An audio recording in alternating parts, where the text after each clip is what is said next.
पकड़ लिया।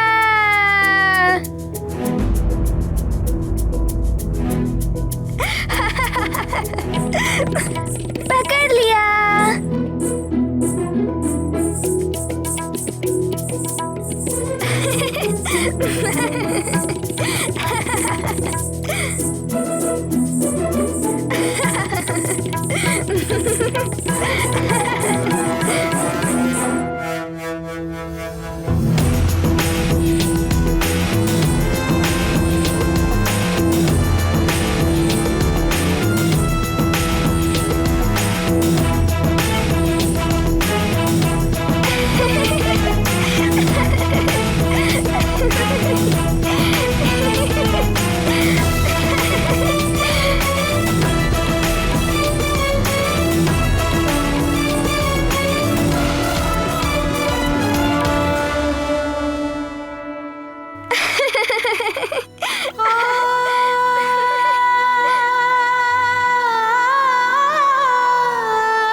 किस बात पर इतनी आनंदित हो रही हो प्रीता?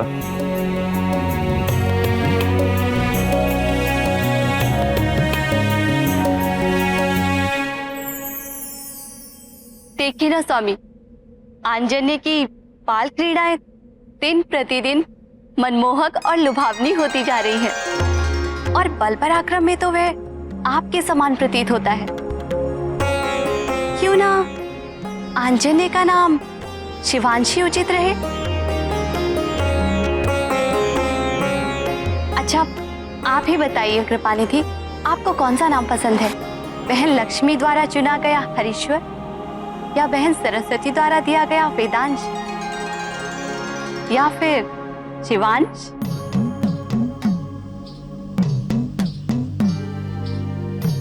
हे हरि, ये कैसी विकट समस्या है, कैसा संकट है। ये तीनों देवियों के चुने श्रेष्ठ नामों में से किसे सर्वश्रेष्ठ कहूं? पार्वती के शिवांश नाम चुनकर मैं सरस्वती को रुष्ट कैसे करूं? गहरी दुविधा का सामना मैं भी कर रहा हूं भोलेनाथ। सरस्वती के चुने वेदांश को श्रेष्ठ नाम बताकर बहन लक्ष्मी को पीड़ा तो नहीं दे सकता।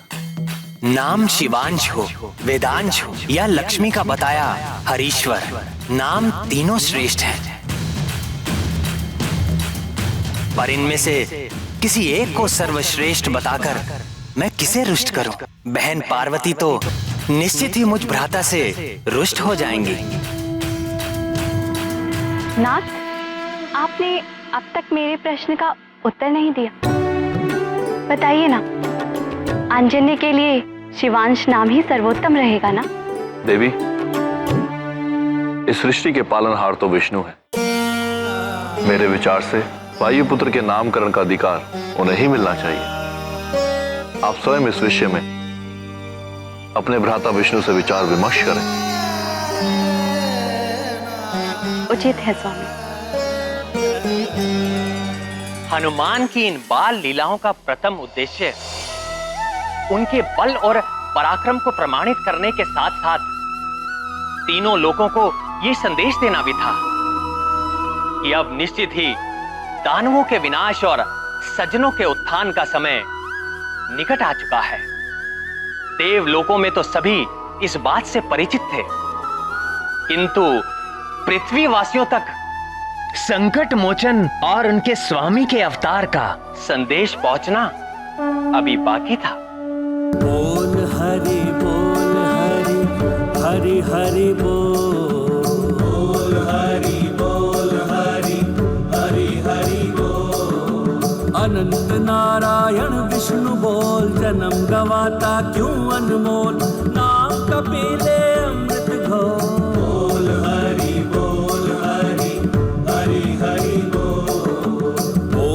हरि बोल हरि हरि बोल।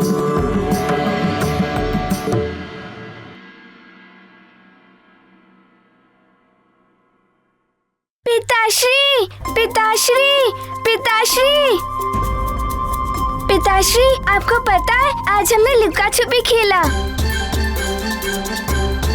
हमें बहुत आनंद आया।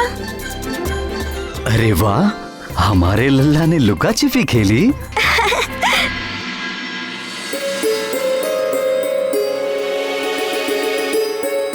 प्रणाम महाराज। हर वर्ष की तरह इस वर्ष भी ऋषि विश्वंभर और उनके शिष्यों की टोली श्री नारायण की मूर्ति पालकी के लिए बद्रिकाश्रम जा रहे हैं। उनका संदेश है कि आप अपने परिवार सहित उनके दर्शन करें और उनका आशीर्वाद अवश्य लें महाराज।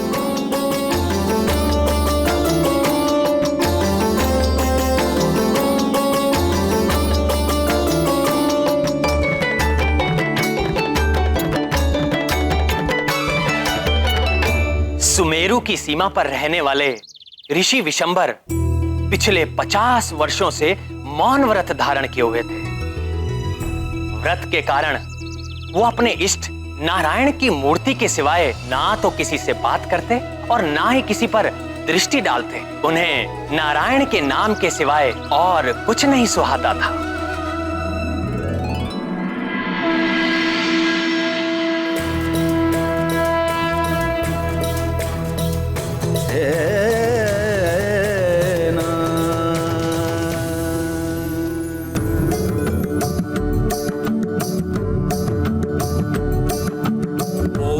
हरि बोल हरि हरि बोल हरि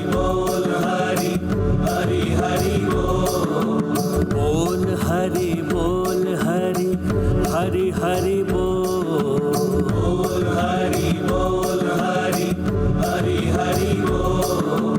अनंत नारायण विष्णु बोल, जन्म गवाता भगवान को प्रणाम करो। नाम कपिले अमृत घोल। हरि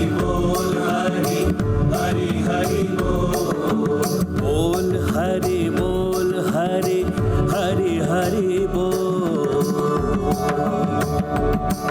मन नमन राम मन रमन राम, मन मगन राम मन गगन राम। मन नमन राम मन रमन राम, मन मगन राम मन गगन राम। मन नमन राम मन रमन राम, मन मगन राम मन गगन राम।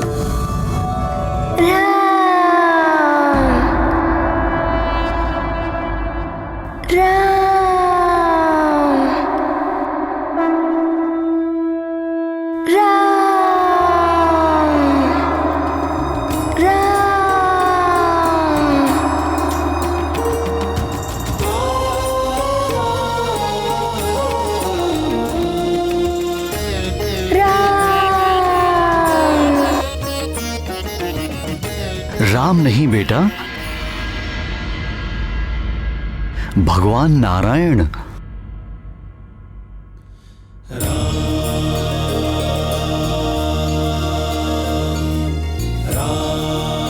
नहीं पिताश्री, ये तो राम ही है।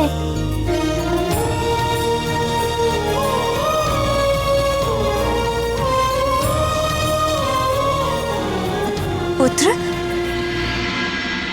राम नहीं, भगवान नारायण। नहीं माता, ये तो राम ही है।